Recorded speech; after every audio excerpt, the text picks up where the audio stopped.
Since the dawn of creation, some of God's creatures have wanted to be like God.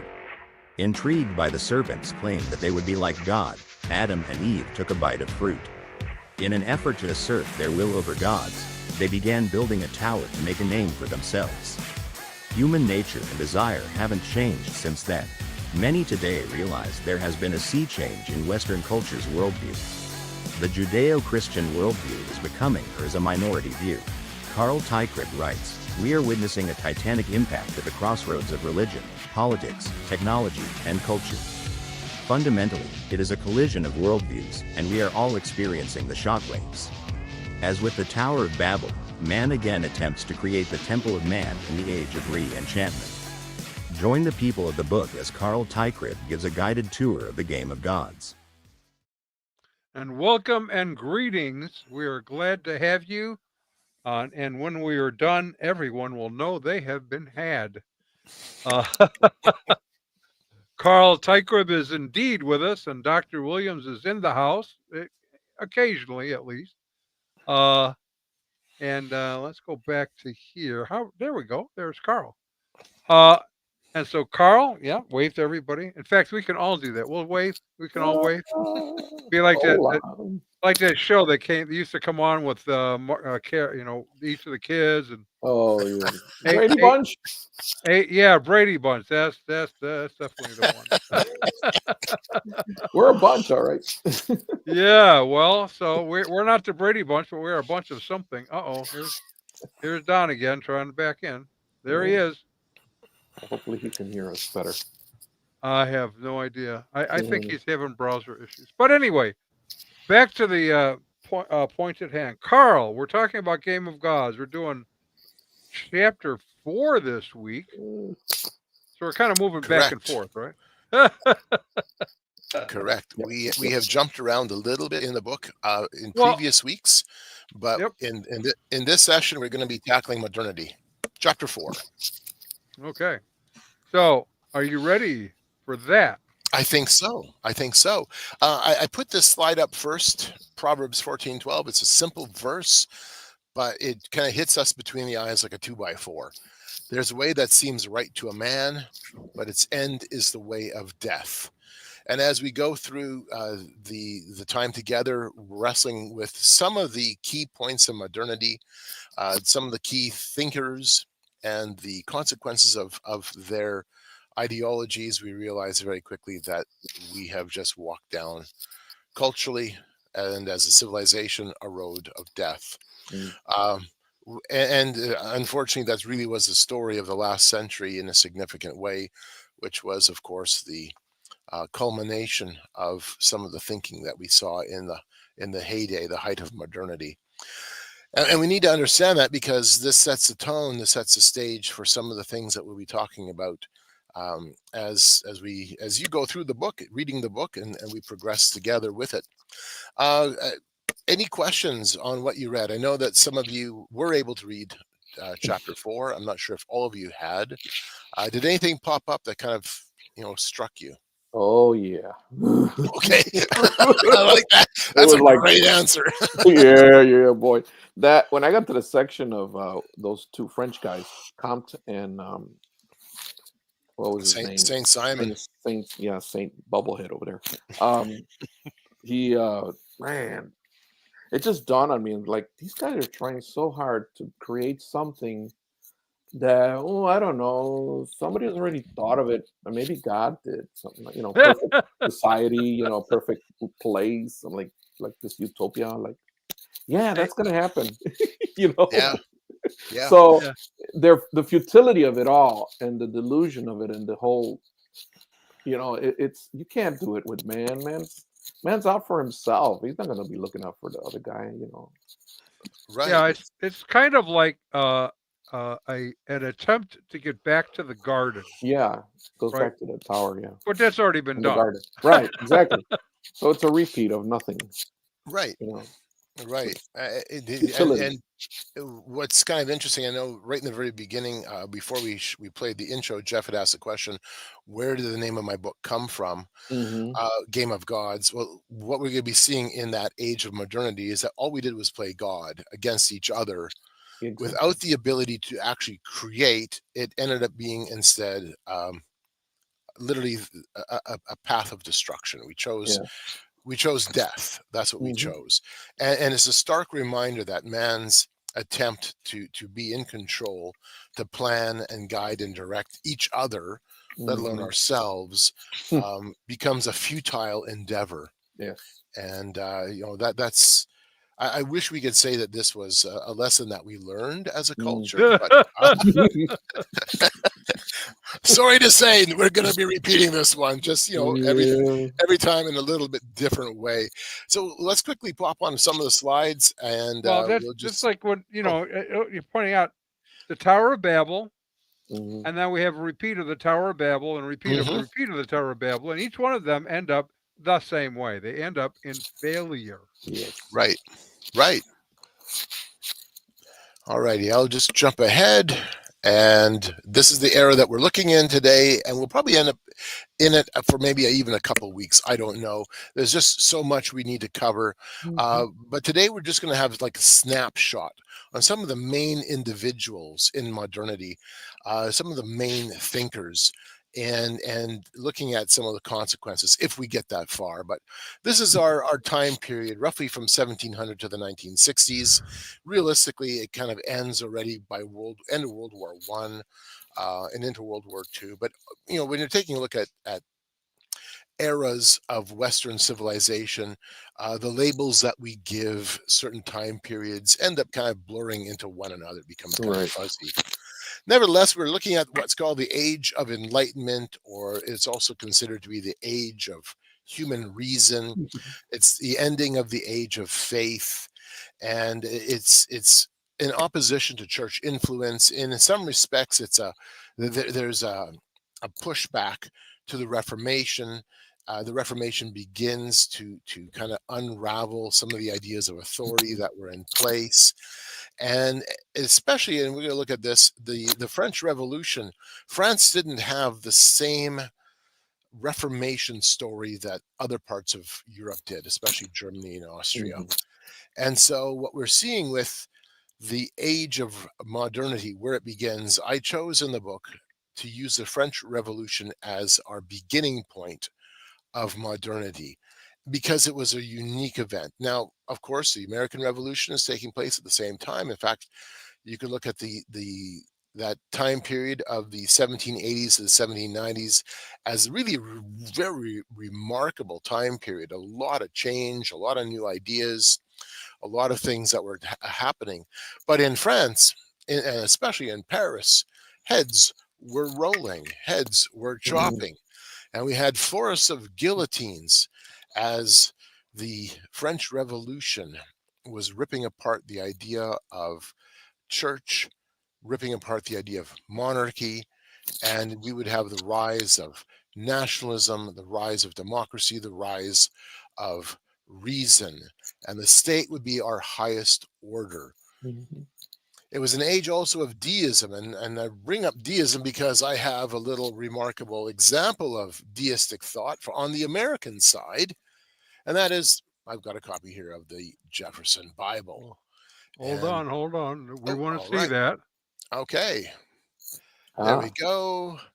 I It's the don't. little 1940 hardback edition of the Jefferson Bible. He Oh, wrote it cool. sometime in I believe, like 1803, 1804, somewhere in that Mhm. time period. And then the Smithsonian found it, and it ended up becoming a published book.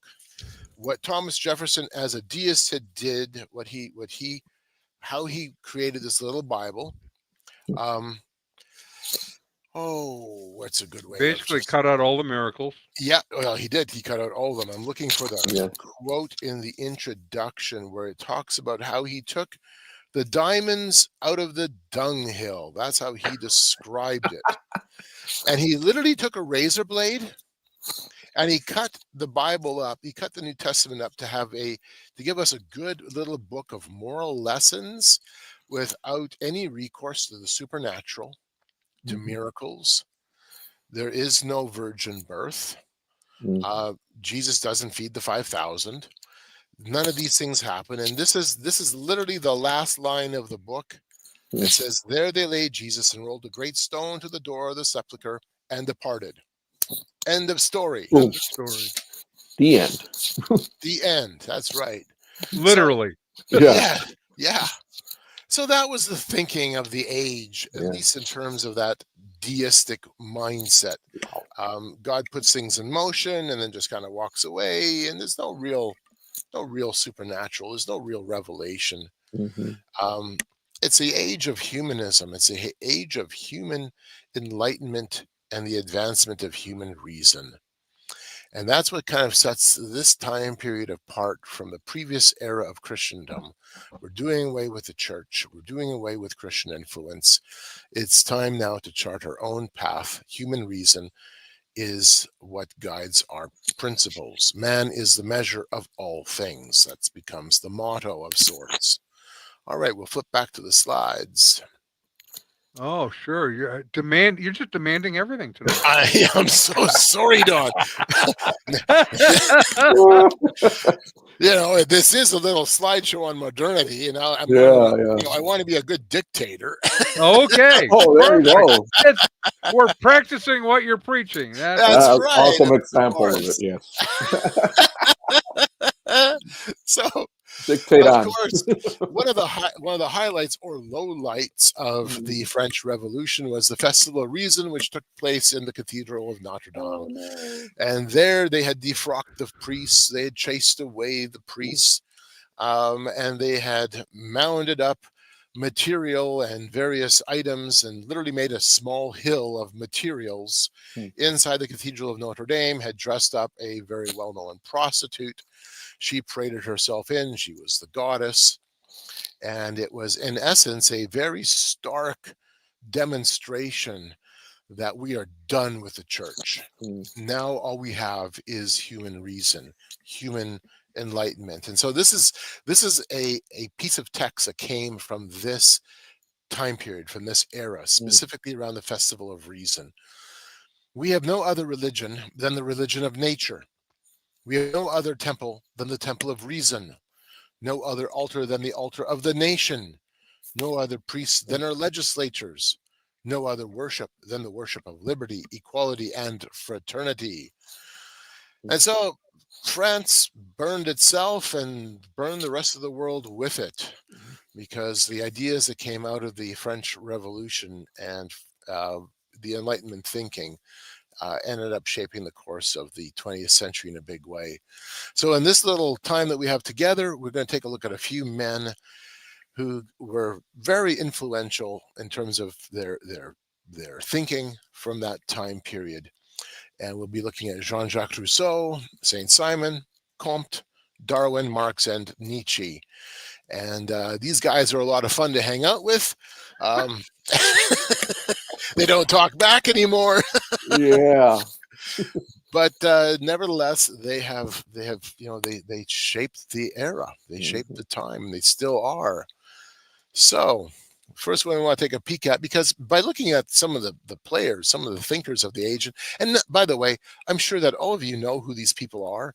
What I'm going to be giving you is just basically a rehash of some history that you probably already know. Nevertheless, I hope as we do it, you're going to be able to begin to tie some ideas together as we think about the consequences of the ideas that these men gave us. So Jean-Jacques Rousseau from France, he believed that there was no original sin. Man's basically good. It was an era in his mind of upcoming moral relativism. He was an interesting fellow because he was against rationalism. He believed that it was he was more along the lines of romanticism. We have to follow our feelings. Our feelings dictate, not reason, because reason can take us down some different paths that we don't want to go. Yeah, sounds familiar. Absolutely. He described humanity, nature as humanity's primitive guide, but collective man forms a higher order than the individual. This is really important, and he describes this in the realm of the social contract. If you hear the idea of the social contract, it comes from Rousseau. The other thing he described was the general will, which is we would describe it as the common good or the greater good. Mm. Many moons ago, I was at a global governance meeting. This was in 2002 in Montreal. And one of Canada's ministers, I can't remember of which department, I believe it was Foreign Affairs, but I'm not exactly sure, talked about how our push towards global governance demonstrated a new global social contract. And this was for the general will. And all the language he was using basically came out of Rousseau. And so I already knew just from how he was describing the endeavors at this global governance meeting, I already knew where the thinking was going to take us. So with Rousseau, society determines what is the common good. And in order for you to be free, the individual subsumes himself to the general will, whether that's the state or the collective culture, because that's where you get your rights from. Does that sound familiar? Mm-hmm. Does that sound like what happened during the COVID years? Oh, yeah. Mm-hmm. Very much so. I'm getting In fact, triggered already. Yep. I got a question, Carl. Sure. So this kind of sounds like also like patriotism, right? I mean, you could sell it like that. It's to the Yes, you state, can. to Yes, the you can. nation. That's right. Yes. Where the nation becomes the determiner of what is true and what is good. There's a problem with that.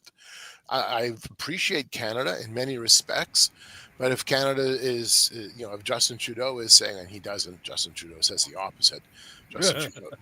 Justin Trudeau talks about Canada as being a post-nation nation, but if he was saying, everything has to be subsumed for the greater good of the nation, and we have to, Canada is the benchmark of everything has to fit within, all for the state, nothing else outside of the state. Yeah, we're running into some big problems. Mussolini took us down that road, Jeff. Right. Mussolini was very clear that fascism meant all for the state. Yeah. Yeah, I recently just got done talking to someone who's commenting on my blog, and basically she was arguing that our morality comes from the government, it comes from science, and it comes from our own empathy and self-interest, which is just like, okay, good to know you're a narcissist. Yeah. It's just like, it's so stupid. No, thank you. Because she also Trump as well. And it's like, okay, so if your morality comes from the government, then isn't your morality now kind of crap in your own mind because now you have to listen to what Trump says? It's constantly changing because we elect more people. Different people come up, yeah. Yep, very good point. You have to have an objective morality in order for anything to get done, in order for there to be things that we can agree upon. Otherwise, you're pretty screwed. Yeah. Like, if one person over here takes power and decides all of a sudden that you have to wear a hijab, you cannot speak in public, basically Taliban. Right. Well, they're in power, so you can't argue against them, and if you do, you're dead. So Yep. No, interesting points. Nationalism. I'm a nationalist. I hope Canada succeeds. I hope we can move ahead and we can become a nation of freedom, a nation of liberty, a nation where you can stretch yourself and take risk and potentially, hopefully, be able to have progress and growth. But at the same time, I don't look at my country, and I don't think you look at your country as the savior of the world. It doesn't work that way.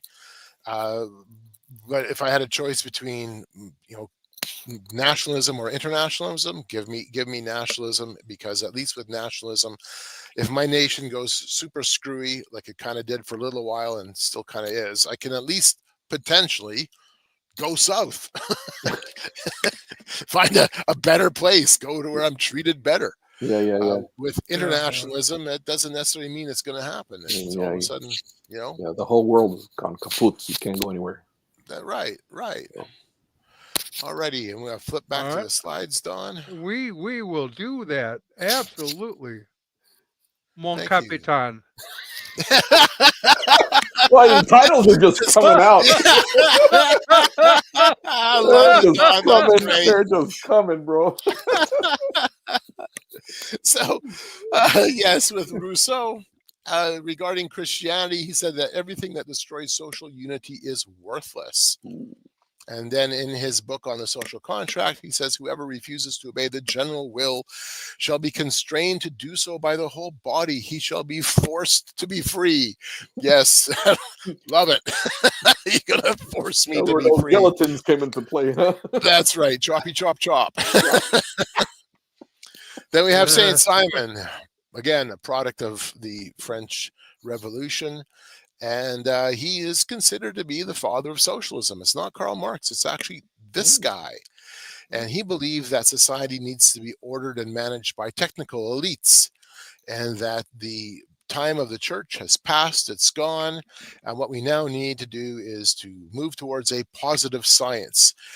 So he described New Christianity.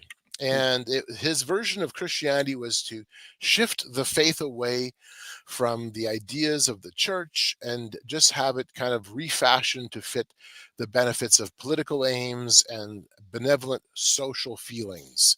And this would help build heaven on earth. And he truly believed that men of science and men of industry, not men of faith, should lead society. So in his essay on the science of man in 1813, he wrote this: "It is obvious that when the new scientific system has been constructed, a reconsideration of the religious, political, ethical, and educational systems will take place, and consequently a reorganization of the church." So his idea of New Christianity is this, and it comes out best in this quote from his essay, New Christianity. You're reading this and you're going to be going, what? New Christianity is called upon to pronounce anathema upon theology and to condemn as unholy any doctrine trying to teach men that there is any other way of obtaining eternal life except that of working with all their might for the improvement of the conditions of life. There you go. If your Christianity is wrapped up in theology or doctrine, shame, shame, shame. You need to break free of those things because it's holding you back from improving the conditions of the social life. In fact, he described worship, what worship in New Christianity should be, is as only a means of reminding men of philanthropic feelings and ideas. And dogma should be conceived only as a collection of commentaries aimed at the general application of these ideas and feelings to political developments. Lovely. Wow. So Yeah. if we were Yes. to reframe that in what progressives are saying today, what we need to do is live the way of Jesus, not follow the teachings of Jesus. Right, because that's dogmatic. Yeah. Right. Right, and that removes your ability to do good works. It's interesting because progressive Christianity is, and I've heard this said on a number of occasions, it's about doing right acts, not about right beliefs. Right. And I'm like, well, that kind of fits this. And Yes, yet they would, does. of course, argue, no, we still believe in Jesus. And I don't know if Saint Simon actually believed in Jesus, but he sure believed in reorganizing the church into like a benevolent society to serve the culture, to serve the state. Well, and the thing is, do the progressives believe in Jesus, or do they believe in a Jesus? A Jesus. Yes, that's a good point, Don. Several Very out good there. point. I think his nose got in the way. Right, James. There are several out there. Yeah. Everybody's got a Jesus, right? Everybody got a Jesus. The Mormons have a Jesus. The JW's got There a you go. Jesus. The hippies got a Jesus bobblehead on the dash of their van. Everybody's got a Jesus. We created one of our little things that we've done, and Carl, you've been on our show. You know how we like to do this kind of stuff. Yep. We took the Good Housekeeping seal of approval and modified it to be the Good Jesus Keeping seal of approval. Yeah.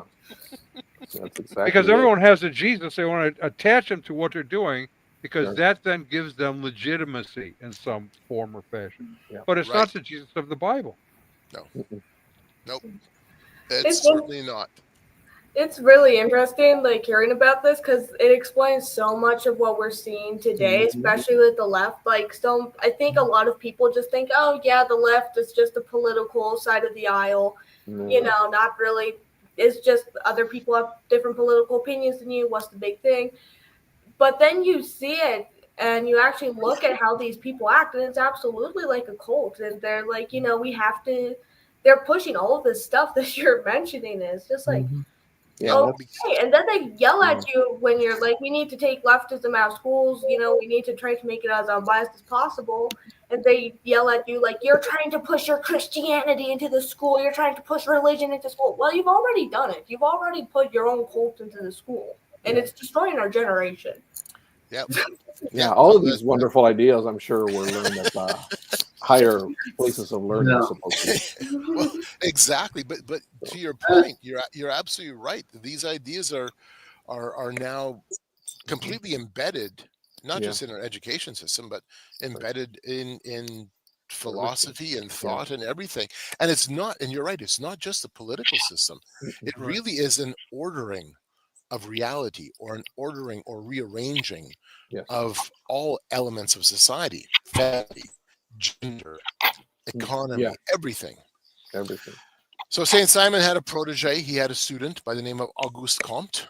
Oh, this guy. And Auguste Comte was the father of what's called positivism, and it was a philosophy that he coined. In essence, it was his, though a lot of it was coming from Saint Simon. But positivism held that scientific laws alone determine truth. All positive knowledge can only be determined by scientific laws. And could they prove that scientifically? Yes, is there substance to that theory? I think I know where you're going with that one, Don. But sorry, Carl, I couldn't help myself. I know. But even with Comte, he couldn't get away from this idea of religion. Like Saint Simon had New Christianity. Auguste Comte formed what he called the religion of humanity. That was his little religious group. He even had services and festivals and rituals to what was called positive science. He described religion as putting aside all theology and metaphysics, and we would have to unite under science, even foreshadowing the idea of group therapy, because what Comte would do was engaging in a form of group worship to reinforce good social feelings. And humanity is the only great being. And why do I have the Brazilian flag on my slide? A couple because places out there, Order e Progresso that's the national motto of Brazil. That was Comte's motto. And Auguste Comte's ideas were so influential in shaping Brazilian intellectual culture that there are still, I believe, a couple of Comte's religion of humanity or human churches that are located in Brazil. Comte's ideas, Saint Simon's ideas, really coalesced in Brazil, even to the point of when they built the capital city of Brazil, Brasilia. Everybody thinks it's Rio. It's not. It's Brasilia. It was built around technocratic ideas that this is all kind of a city of high modernity, that this is kind of like the pinnacle of human achievement. And then, of course, we have this happy-looking fellow, Karl Marx, who always looks like he needs a haircut. Obviously, he never had the funds for a good haircut. He didn't. I could recommend. He didn't exploit enough, I guess. No, he's Angry Santa. Yeah. That's right. And of course, he's Angry Santa that's gonna steal all of your toys. Yes. Reverse Santa. Yes. And distribute them to other worthy kids. Yeah. He's the anti-Santa. Anti-Santa. Oh, I love it.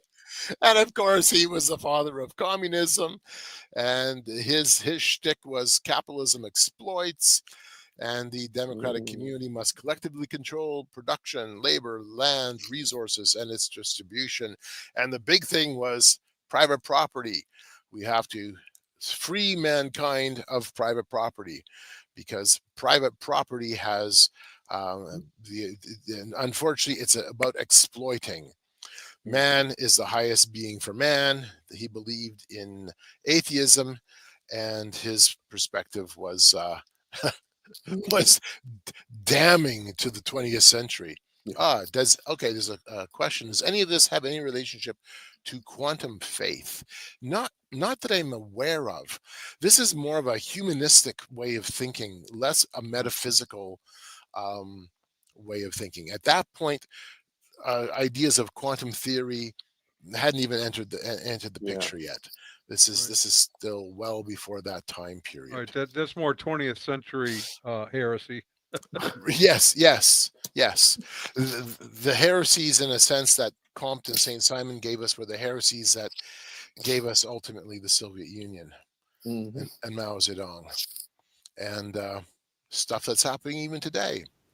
So, So, of course, Carl, yes, it seems like you just said this is more humanist. So they're taking the metaphysical side of it right out of it. Like you said, all the miracles and everything. And it's interesting they keep it Christianity because it's about their works, right? It's turned into that man can do it.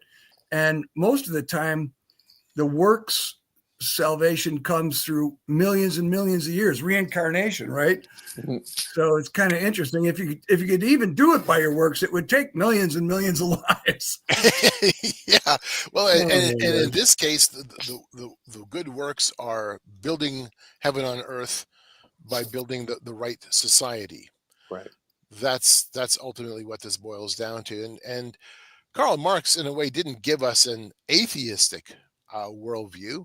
Atheism, of course, predates Karl Marx, that's for sure. Mhm. But what he did was he gave a counter to Christianity, and a humanistic alternative Mhm. salvation message with its own plan of redemption, its own sin narrative, its own salvation story, and its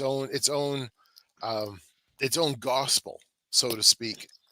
And I think I even have a quote where it talks a little bit about this somewhere in my slides. It really does take us back to Genesis 11. Yep. I Always. want to build a temple to me, to man. Yep. Right. So, and that's Ab- the whole point of what Carl's doing here. Yeah. Absolutely. In fact, I'm going to see if I have it in my beginning of chapter 4. Every chapter, I've got a couple quotes in the beginning of each chapter. Yeah. Oh, here we are. This is from Vladimir Lenin, who, of course, was the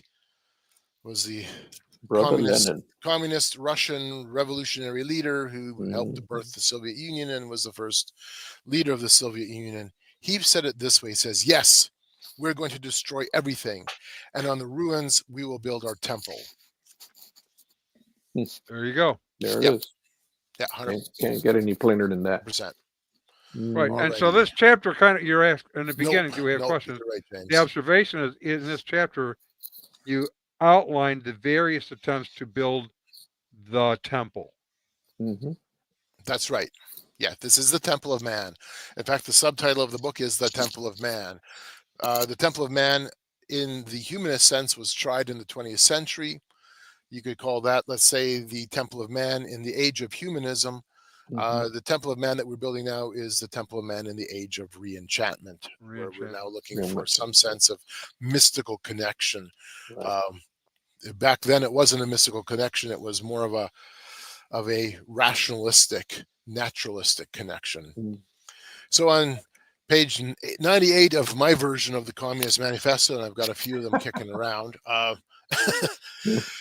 Marx and Engels says this: you reproach us with intending to do away with your property. Precisely so. That is just what we intend. Yeah. No surprises, boys. This is Nope. how it goes. And of course, he viewed all this within the concept of a historical dialectic. That means that everything is moving in an observable scientific pattern, an evolution of progress. It can be measured, calculated, and you can place this within a social framework, calculate out what civilization will look like, and specifically how you can bring about a synthesis between conflict and their opposites. And his view was that the proletariats, the workers of the world, had to unite in a workers' paradise and throw off the shackles of those men who have you in chains, free yourself of their burdens, take their property, and arise. Woohoo. Yeah. So in I'm inspired. You're inspired. That's perfect. Perfect, James. This is, of course, the fist Yes. and the collective fist. This is from 1848, the same year, I believe, the same year that the Communist Manifesto was published. The Society of Fraternal Democrats, which was a British workers group, in one of their pamphlets wrote this: "Let the privileged classes renounce their unjust usurpations and establish political equality and social justice, and England will have nothing to fear against the world in arms." Ooh. Yeah, right. That didn't happen. This is from Forbes 2012. A good response, and this kind of brings back around the idea that Marx was giving an anti-Christian eschatology.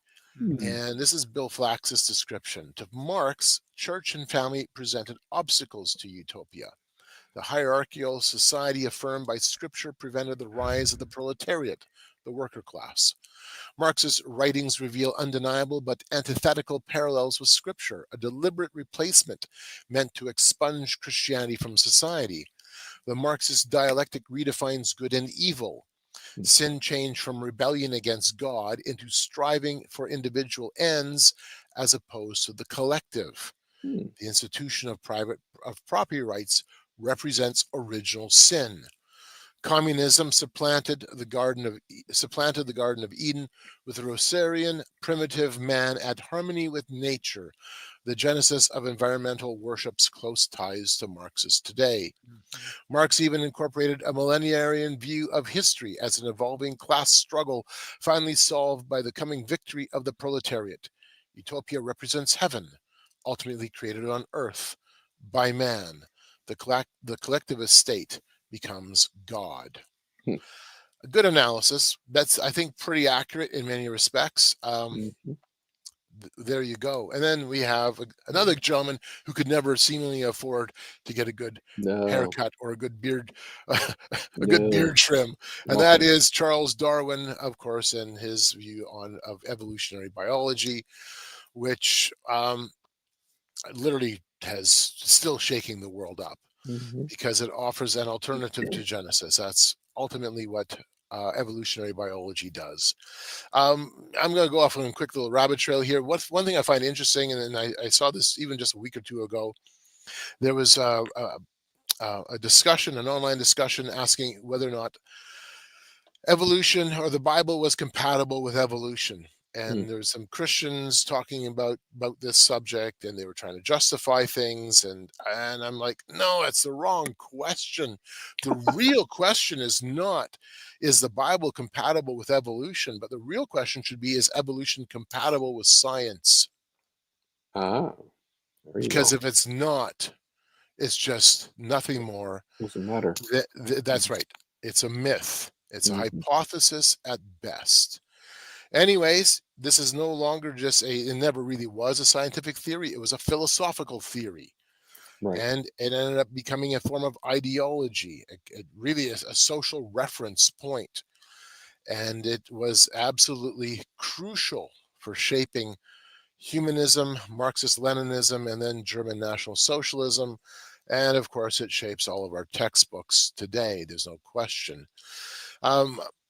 Darwin said this regarding the Bible, that it is no more to be trusted in the sacred books of the Hindus or the beliefs of any barbarian. Lovely. And then we have, and we'll end up looking at Mr. Darwin a little bit more too as we continue. And then Mr. Nietzsche, who in some respects gives us some of the bedrock thinking of existentialism. And he was noted for his saying God is dead. And this is not a validation of God, but a declaration in essence that the Christian ethics no longer had any format. I think, by the way, just passing idea, I think he missed God. Well, you may be right there, Don. I do, because this whole God is dead is part of the madman rushing into the square, saying, "Where is God? Where is God? We have killed him, you and I. We are the murderer of all murders. How shall we live?" I really think Nietzsche, he didn't believe in God, but I think he missed the idea of God. Oh, Searching. yes. That I think is an accurate thought. Um, absolutely, because this idea of God was so central to some of his major thoughts. By the way, he wrote some really interesting texts and materials on art and how to look at art. I find I've read Nietzsche. I haven't read all of Nietzsche's works, but I've read enough to go, okay, he definitely was searching out and trying to. He was wrestling with Hmm. human meaning apart Right. from God. Right. And this in many respects is almost a devastating internal critique. Mm. For him, he replaces the foolishness of Christian morality with the idea of will to power, that reason and ambition and logic would drive our progress, and he offers up the idea of the Ubermensch or the Superman. And in fact, the idea of Superman as a your superhero figure Mhm. really stems from Nietzsche. Nietzsche Mm. is the one who really gives us, in many respects, the idea of the superhero Superman as man is now being freed from God and has to find new values and new purpose. And so, for Nietzsche, this is some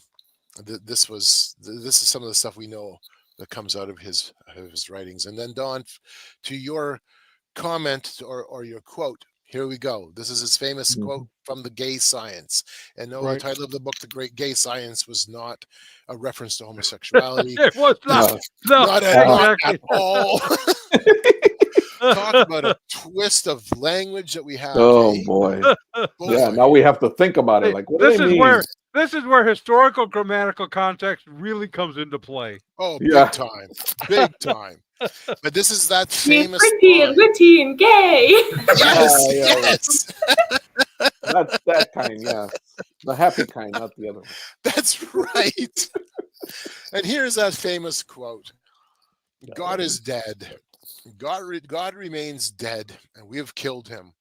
How shall we comfort ourselves, the murderers of all murderers? Mm. What was holiest and mightiest of all that the world has yet owned has bled to death under our knives. Who will wipe this blood off of us? What water is there for us to clean ourselves? What festivals of atonement? What sacred games shall we have to invent? Is not the greatness of this deed too great for us? Must we ourselves not become gods simply to appear worthy of it? Hmm. Very Yeah. interesting words. That is Yes. a profound. Very profound. 'Cause Yeah. they question a lot of interesting things. So, And there was an angst. There's an angst Yeah. that you can read in this. There's yeah. an Turmoil. internal struggle. Oh, absolutely. Yeah. And I'm not sure how old Nietzsche was when he passed away, but he wasn't that old. He was, I think, in his 40s. I'd have to look this up. Mm. Maybe one of you know it already. I don't I know. don't know. But the guy basically went nuts. He went mad. Well, Yeah. if and that probably would make sense. If there is no God, then there is really no reason to To be live. good Right. Right. or to live. There's just none. Right. If all we are is animals passing through time from being born, living whatever life we live, and then dying, and that's it. That's not a lot of anything to look forward to or to live No. for. Right. Yeah. Right. Again, it goes back to Proverbs 14, verse 12, that Right. there's a way that seems right. Right. Yeah, it looks profitable. It looks like it's going to be the way forward. It looks like it's going to, give Mhm. us our heaven on earth, or it's going to, elevate myself. This looks right, and it only looks right in our own mind, and it's the way, literally, of death. Mhm. Yeah. He died at the think age. I'm sorry. Go ahead. I think this quote also just illustrates like the massive difference between like Christianity and like atheism and like this is nihilism. Like in Christianity we believe that we were the ones who killed Jesus. We were the ones who killed like the literal human incarnation of God with our sin. We were the ones who nailed him on our cross with our sin, and that all of that. Mhm. But the difference with that one is Jesus' blood has washed us of our sin. Jesus' blood has forgiven us. But with the nihilist view, it's, oh, well, we just killed him. And that's it. Right. End Right. of story. We're screwed. Right. Yeah. Right. And now we look at ourselves and we're going, now what do we do? Now where do we go from here? Yeah. Right. He passed away in August of 1900, actually, at the age of Okay. 55. Oh, 55. Thank you. Yeah, Thank he you, made it, he James. made it up there. Yeah. Wow. Well, isn't that book in the Bible, the book of Ecclesiastes, all about this, right? It's like, what are we doing if we don't have God? Where's the meaning? And that was Solomon, right, that wrote that, at least allegedly, that he was pretty Well, wise. yeah, and that's the question he was playing with. If there is no, whereas Nietzsche said there is no God, this is where this led him. There's no point. Right. Solomon came to the same conclusion, but his question was, if there is no God, is there any reason to live? And so he says, I looked at life under the sun. In other words, life without God, what does that look like? It's bleak and depressing and terrible. Like vapor. Mm-hmm. Right. Yeah. Absolutely. Okay. We look at the book of Ecclesiastes, and it really, in many respects, is we could call it the philosophy that's central to the biblical question about God and existence. Because if Right. God doesn't exist, do whatever you want. Right. Toil, work. Better to be a live dog than a dead lion. Bingo. That's Well, there exactly you right. go. That's what the writer was trying to convey. And so, I mean, when you look at the end of Ecclesiastes, everything is wrapped up then in the statement that to fear God, Right. to fear Right. God, and to obey Him, that's our purpose. And That's interestingly enough, Paul kind of reiterates that later on, where he does. says, if we have no gospel and we have no resurrection, then we have no faith. So Solomon was allegedly very wise, and Nietzsche somehow said there is no God. How did he come to know that? Did he search every inch of the universe? It's like, you can't know that. At least Solomon said, if there's no God, right? So I'm not giving Nietzsche much credit for being very wise. How can you know something you can't know, right? It's like, that don't make sense. Anyway. All right. But oh, go ahead, Don. No, I was just going to say, you just assert it, and that makes it true. Right. Yes. That's why he died at 55. He couldn't handle it. But if you notice, even with the examples of the men I brought up, and we'll be, like I said, probably jumping into Darwin a little bit here at some point as well. Rousseau comes at it from the position of feelings trump reason. Right. Saint Simon and Comte come at it from men of science and power and authority. The positive knowledge of science is what should guide our path. Karl Marx is coming at it from a position of oppressors and oppression and the abolition of private property. He makes that very, very clear, and that we can collectively move forward. Darwin now says, hey, we've evolved. There's nothing special about us. There's no point of looking for revelation, because all we are, in essence, from the evolutionary worldview, is a cosmic accident. That's it. And then Nietzsche comes along and basically throws his philosophy into it, especially the idea of will to power, which ends up shaping some pretty nasty characters in the 20th century. We've now have a recipe intellectually. We have a recipe for creating some pretty hellish situations on Earth, because these are all end up becoming some of the main framing patterns of thinking that begin to shape what transpires in the last 100 years. Right. And we could argue, and we could argue probably accurately, that the bloodbath of the 20th century wouldn't have occurred if it hadn't been for the intellectual line of thinking that humankind took when we rejected the age of faith and entered the age of reason, and it gave us the age of death. Yes. And you can still see like remnants of the bloodbath too, because just look at how Planned Parenthood came about. You know, it was brought about by Margaret Sanger, who believed in eugenics, which was very Mhm. commonly accepted by scientists back then. Mhm. And she Based on Darwinism. based on Mhm. Darwinism. Right. Sure. Yep. And so she started Planned Parenthood mainly to get rid of Black people, to get rid of Hispanics, to get rid of Native Americans, to get rid of people who were mixed race, and basically to get rid of anyone who wasn't white. Right. But we just conveniently ignore that and continue to just mercilessly slaughter children in the form of Plan B pills, like Yeah. abortions in vans in front of the DNC. Mhm. And even now, like most Planned Parenthoods are mostly in Black and Hispanic communities. They're the ones who are mainly killing Black and Hispanic babies. And so, yeah, I'd say she's been pretty successful in her evil plan. And Yep. so, yeah, it's all of this stuff that has coalesced into killing a large population of the European Jews in the 40s and now into just killing millions of babies every year. Yeah. Yes. You know, to your point, and it's a really important point. Sanger was a product of so much of this thinking, Yeah. and it wasn't just that she was opposed to blacks. They ended up becoming the target because Mhm. there was definitely that racial prejudice that she held, but it was also anybody who was poor or the feeble-minded. The idea of eugenics literally was supposed to wipe out all inferior Right. racial problems, regardless of the nationality or ethnicity. Yeah. Interestingly, Indiana, and Ruth, I'm not sure what part of Indiana you're from. I can't From remember. I think Hammond. I asked you once before. I'm in Okay. Hammond. In Mhm. Hammond. Okay, yeah, just south of Chicago. Right.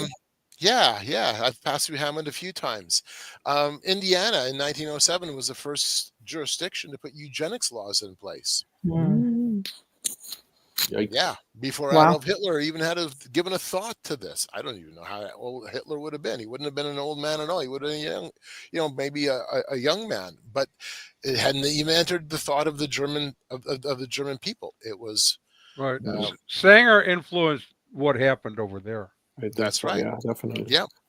So Yeah, because then I think Hitler came a few times to the U.S. and he saw a lot of stuff that kind of gave him ideas as to what to do in Germany. well, yes, there was a lot of interchange, especially at the university level, Mhm. um, academic interchange between Germany and America, Right. both before World War One and then in the intermediary period between World War One and World War Right. Two. Right. Before World War One, America was sending its elites to Germany, to Mhm. German universities to be educated. And then they would come back with German engineering, German thinking, the sense of German efficiency, because at that time Germany was considered to be the world's intellectual powerhouse. Mhm. And then in the interwar period between World War One and World War Two, Germany and the United States, there was an exchange going on, especially at Columbia University. Mm. Huge interaction between Columbia University and Nazi Germany, where there was a sharing of ideas, a sharing of worldviews. Cold Springs Harbor, which was America's kind of first major national outpost Mm. for eugenics.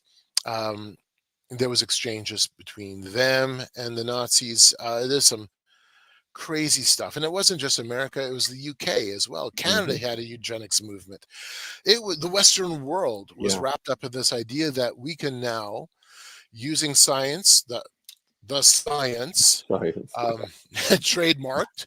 Yeah. We can use the science of Darwin, and we can create a better breed, the perfect people. Survival of the fittest at its Right. basic level. But it didn't work. In Mhm. fact, all it gave us was, to your point, thank you, folks in Colorado. To your point, it gave us Planned Parenthood Yeah. and the death of millions of babies. Unbelievable amount of babies. Yeah.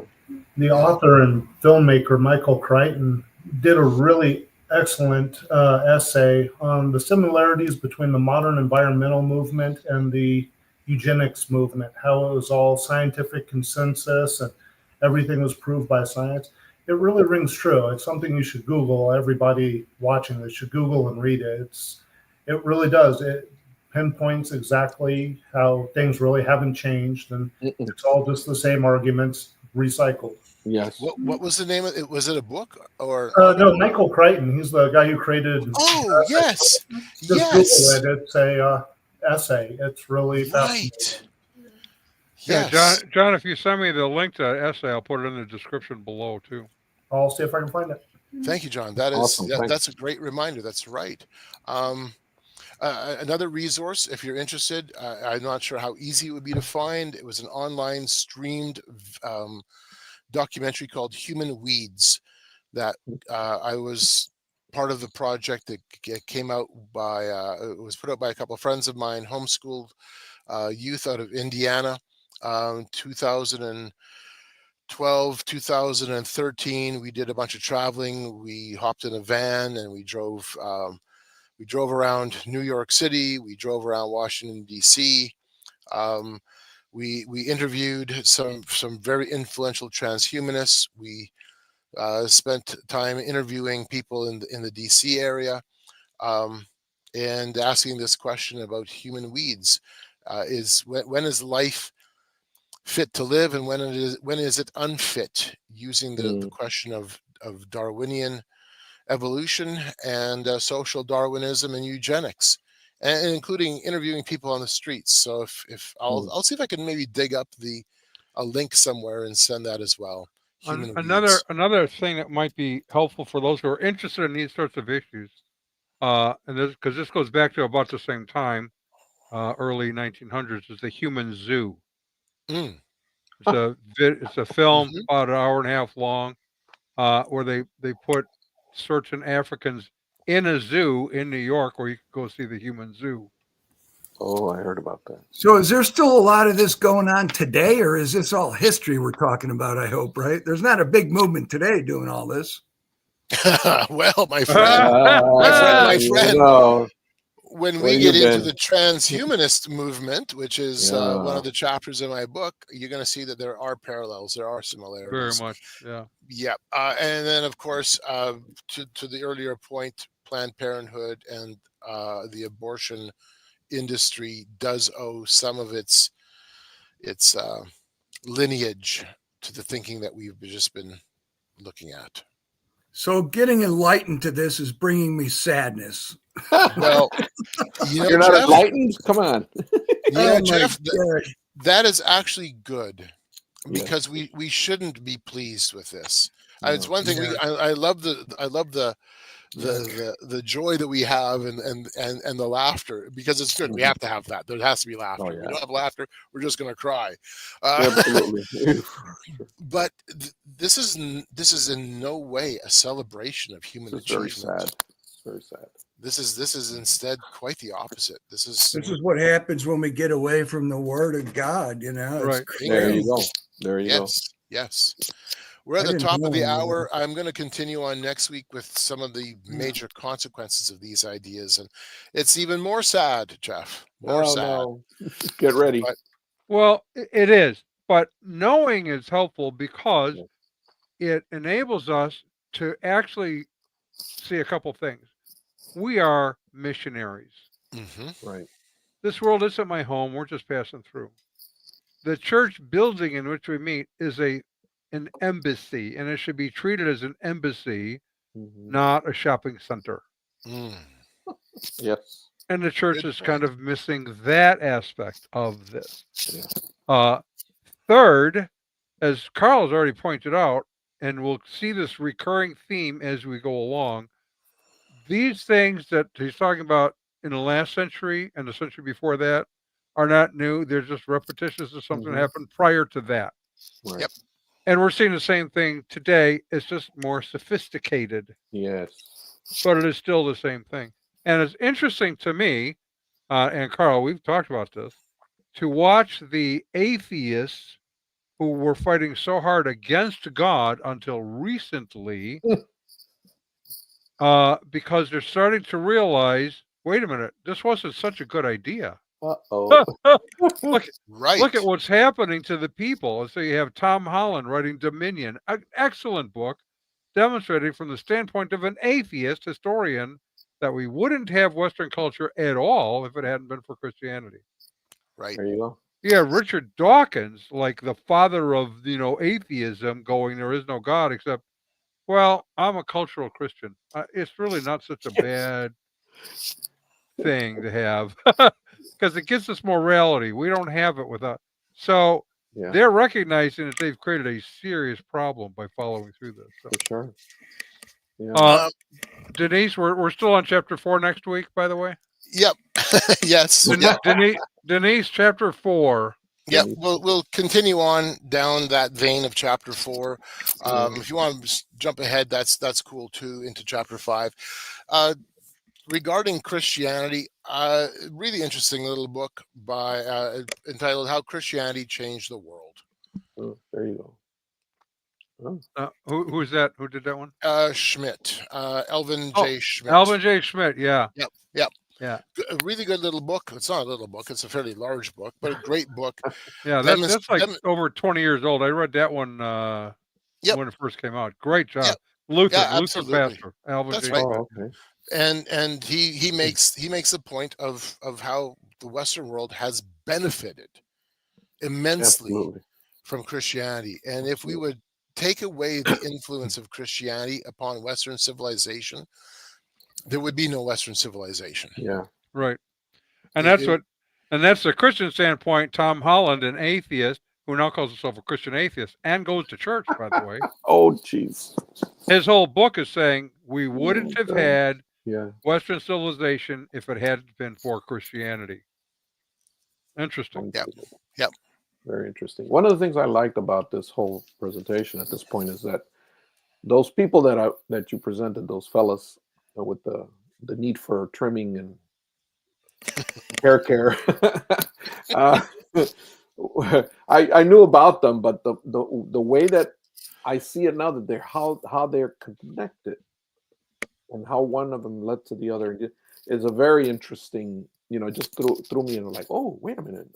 No wonder. And I'm like, oh yeah, no wonder. Oh yeah, no wonder this guy, Nietzsche and all this and did this. Yeah, and there are connecting points. There's connecting points, and there's also disagreement amongst each other. I mean, they don't all agree with each other. But the basic foundational premise kind of still flows. Yes, that's right. And the foundational premise and all that is man is in charge of his own destiny. Yep. And we will be the ones who will determine reality. Exactly. Right. Yep. The thing I appreciate about Carl and his book and his writings, go to his website, Forcing Change,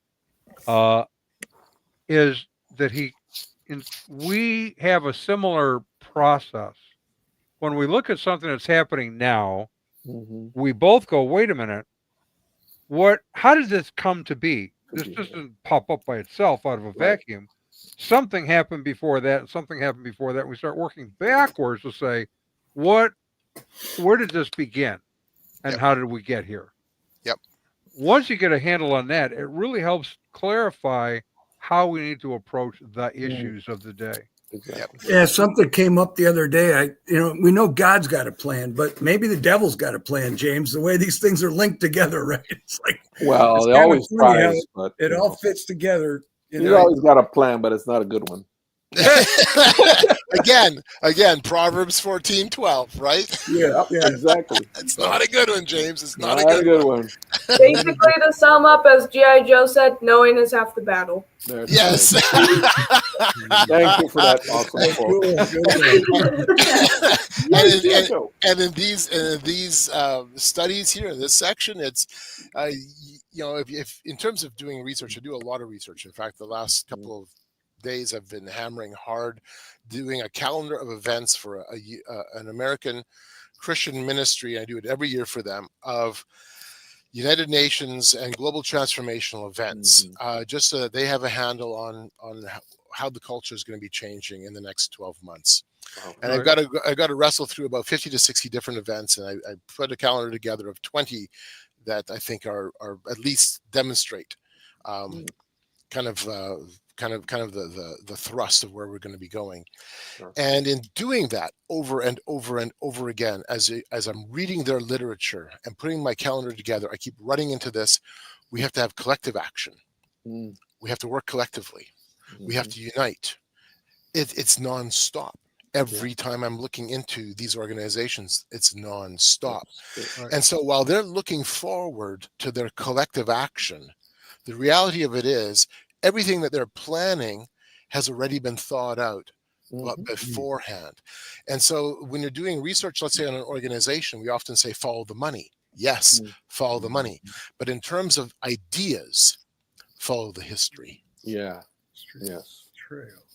Very much true. Yeah. Both of Because those kind of. That's right. Because the Those history are- will tell you where the ideas came from. And that's the most, I think, the most impactful. Well, they are, and those two things are sort of measuring, to me, measuring devices to what they ultimately want, which is power. Exactly. It isn't amassing money. Money is Right. just the Just a way tool. that they measure how much power they had. Exactly. It isn't. Everything else kind of revolves around this idea of power. It's the driving force. Sure. Yep. And it's power to determine what reality is. Exactly. Like Right. like they were saying that we all, these people are the ones that are going to make the choices and they're going to decide what's what, and we just follow everybody. Well, else's and whatever one's feelings are about the president-elect currently, he's kind of the wild card in this whole thing right he now. threw a wrench into it. It isn't that the powers that be will stop their desire to do what they want to do. No. It just means it's going to slow it down. They have to work around whatever roadblocks he may put up. Right. Yep. So you said it's power to determine what reality is, but Yes. what do they want that to be in a nutshell? They want to run everything, basically. They Run your create- life, run everything. They create a new And they want to reality. change everything too. Right. And that Right. goes back. Oh, sorry. That goes back to Vladimir Lenin's quote I gave earlier in our talk. Yes, we're going to destroy everything. And on the ruins, we build our temple. Ours. Mhm. Yeah. So it's Right. about Our us. temple. So Right. whoever creates the narrative controls the people. Right. They're rewriting history Mhm. so that we don't learn from our history. I mean, it Right. blows my mind that so many people don't even believe the Holocaust ever happened, Oh, No. yeah, it's already going Right. on. or that we sent a man to the moon. Mhm. Really? Right. Mhm. Pretty soon they won't even realize, think that World War II happened or any of that stuff. Yeah, I mean, just watch Matt Walsh's "One Is a Woman." Like, there's one scene in Yeah. there, and this just Mm. perfectly demonstrates how much they've totally screwed with people's perception of reality. Where he's talking to a woman, and he's like, "Okay, so do I exist?" And she's like, "I mean, if it's your truth that we're not Wow. having this conversation, then we're not having this conversation." And it's like, Yeah. he's like, "But I'm standing right here." They believe it. Well, if it's your truth, and it's like, Yeah. that's how Mhm. they're going to erase reality, and then they're going to be like, okay, you useful idiots. Yeah. Yep. Here's your new reality. Believe it, or 1,000 years gulag. Yep. Right. Speaking of rewriting history, I'm trying to find Michael Crichton's essay. It's no Uh-oh. longer on the internet. It's Uh not. oh. Oh no. Oh. It's no longer on his website. It's no longer. It's Interesting. mentioned, and there's a hyperlink for it on Wikipedia, but it takes you to just his blank website. Okay. I Have have you a hard tried, copy have you of tried it. I didn't- archive.org? John, if you have it, send me a title or whatever, because I could go back and we have the Wayback Machine where I can Yeah, easily archive.org. check that stuff out. Archive.org. Okay. That's what I was about to say. Yeah, Yeah. I'll try it on Interesting. DuckDuckGo, see if maybe they have it or something. Maybe, but it's yeah. calling from Google. Yeah. No. but You can definitely find go plenty of back. criticism of it. But definitely go back, John, to archive.org and use the Wayback Machine. Just take Yeah. that link, put the whole link in the Wayback Machine, and archive.org will have it likely archived in their timeline. Nice. Good Nice. to know. Thank you. Great, it's a great Hopefully tool. it's Great not tool. Yeah, I use that a lot when we're working on articles or things like that. So, Oh, very good. all right. Well, we are about 10 minutes over, which is perfectly fine with me. That's And that it took me a long time because I'm a time Nazi, so it took me a long time to be okay with running 10 minutes over. But you still Carl, can't turn left. I cannot tell you how much I appreciate you letting us go Yes. with the flow with questions, because everything you have is important, but it helps us to kind of get it stuck in our brains a little, make it more usable. Absolutely. And hopefully for those who are tuned in and watching, it helps to flesh it out for them as well. So That's good. That's good. Appreciate all right. it. So we'll pick up in chapter 4 and maybe get to chapter 5, although I doubt it, next I week. doubt it. Okay. That's all Perfect. right. But we can all do the Brady Bunch wave, and see you all later. Bye bye.